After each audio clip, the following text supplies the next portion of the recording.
Les urgences des hôpitaux de la province sont sous haute pression en ce moment.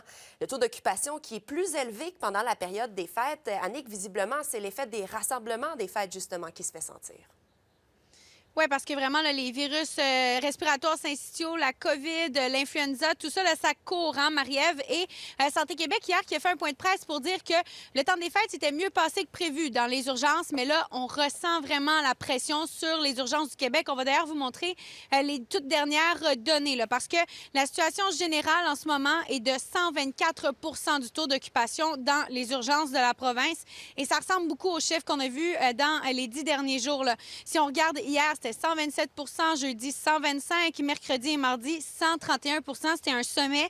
Lundi, 121 et dimanche, 117 Il y a également des régions où, bon, ça va quand même moins bien qu'ailleurs, là. On pense entre autres à la grande région de Montréal, là, où les urgences sont encore plus débordées. À Montréal, le taux d'occupation est de 137 en Montérégie de 138 ensuite Lanaudière, Laurentide et Laval qui est à 180 c'est le taux d'occupation qui est le plus élevé.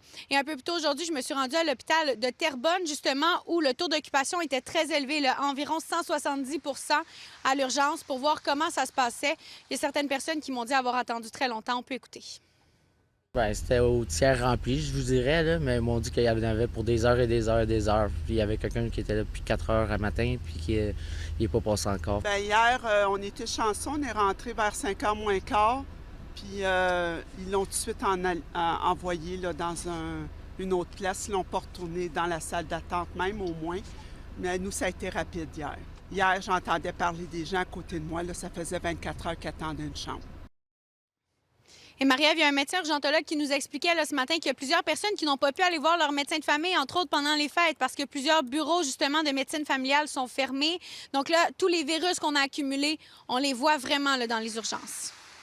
Oui, bien, quand on regarde les courbes, là, on pense qu'on en a encore pour quelques semaines avant d'arriver au sommet des cas d'influenza. Puis tout ça combiné aux cas de COVID qui existent encore, les cas de virus respiratoires syncytiaux, ça fait une espèce d'amalgame là, de virus respiratoires qui ont probablement se sont propagés beaucoup dans le temps des fêtes où les gens se sont rencontrés davantage. Puis là, on arrive à une situation où est-ce que ça se combine à un état difficile dans les urgences.